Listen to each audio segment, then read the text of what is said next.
Hajj start. And from then onwards, all of the days have special names, including the days after the Eid. So what are these names? I'm sure that all of you know these names.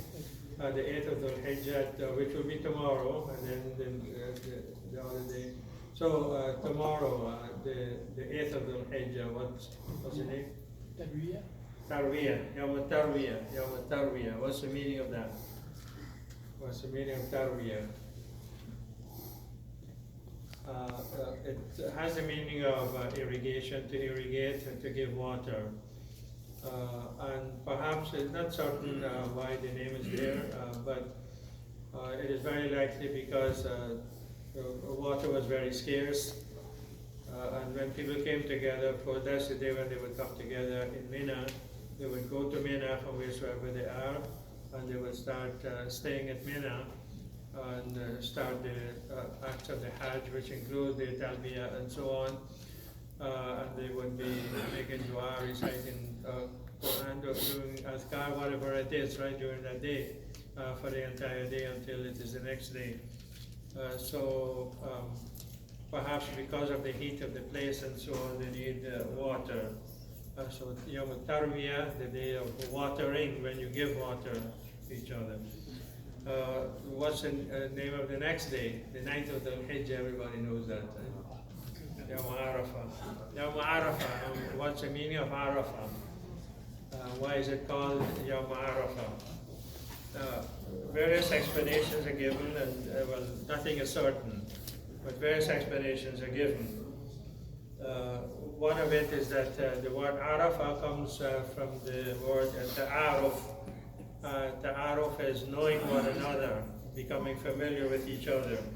So this is when the Hujjaj meet together in Mount Arafah, in the surrounding areas in Arafah, and they get to know each other. So Ta'aruf, it means to know one another, to get to know one another, to become familiar with each other. So that's one meaning, or one explanation of how the word Arafah or the name came about.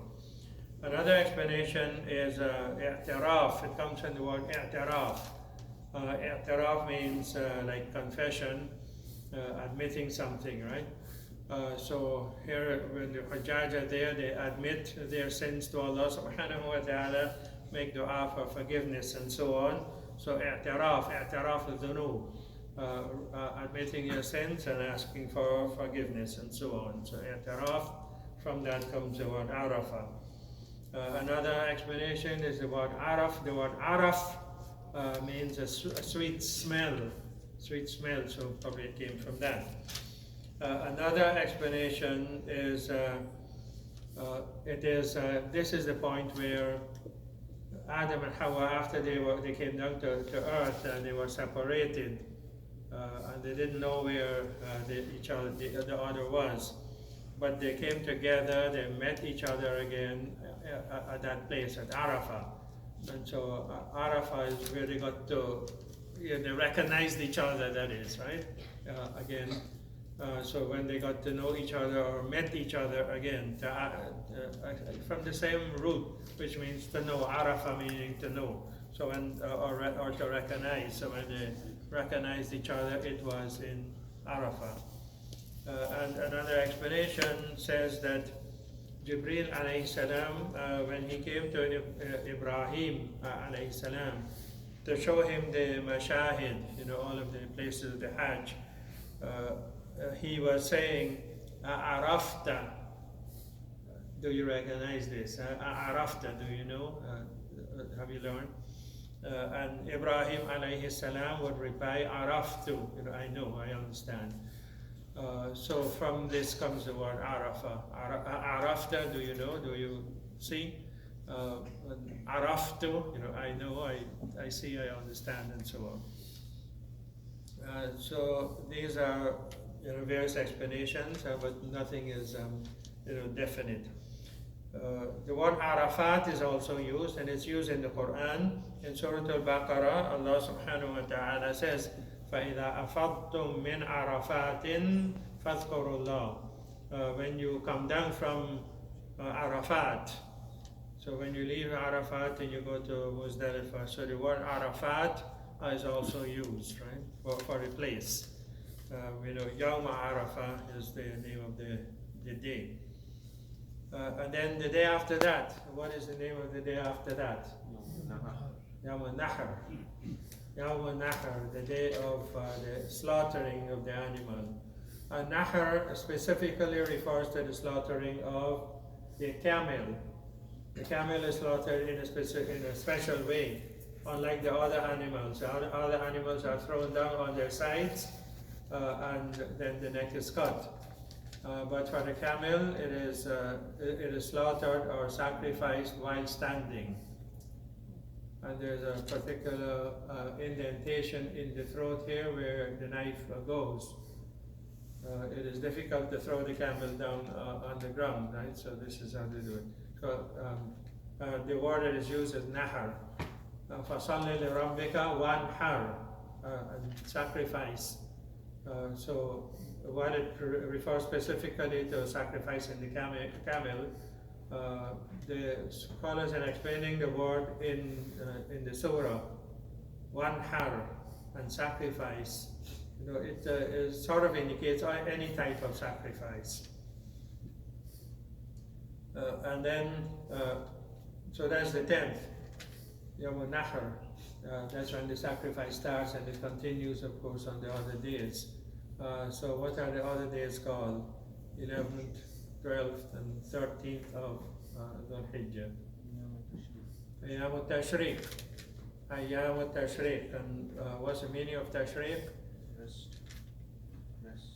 Rest? No. If you know the word sharq means what? East, right? And Ishraq means rising, the sun, rising of the sun, right? So Tashriq is like the rising of the sun. But the word Tashriq, they say, the use, it means, because these are the days in which the Hajjaj or those who make the sacrifice, they put the meat, or they shred the meat and put it out in the sun. The sun dries it, right? So they put it out to dry in the sun. So that shining of the sun, or the drying out of the meat in the sun, that is called Tashriq.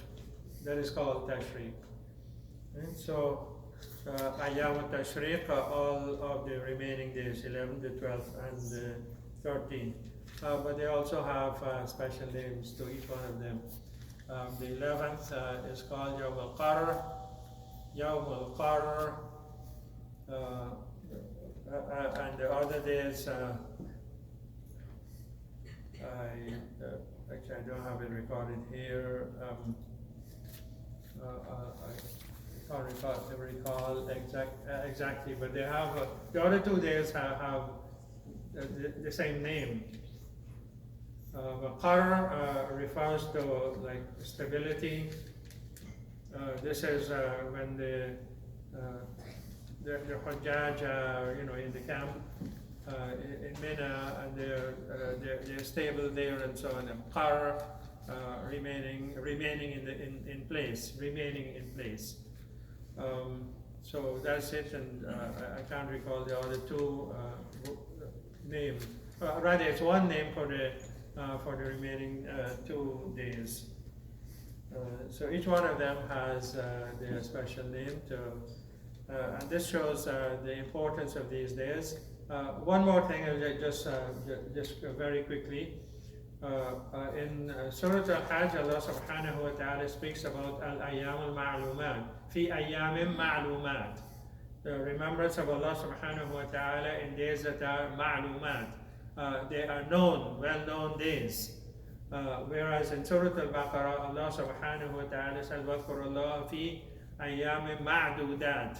Remember Allah in the numbered days, ma'dudat, from the word adad, which means number.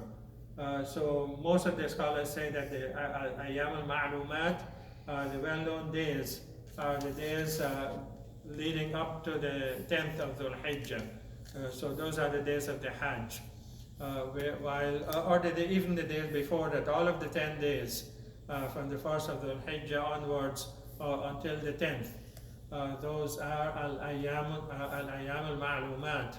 Whereas al-ayyam al-ma'dudat, remember Allah subhanahu wa ta'ala also on those days, the numbered days, those are the 3 remaining days for the Hajjaj. May Allah subhanahu wa ta'ala enable us to increase our ibadah during this time and accept it from us. Assalamu alaikum wa rahmatullahi wa barakatuh.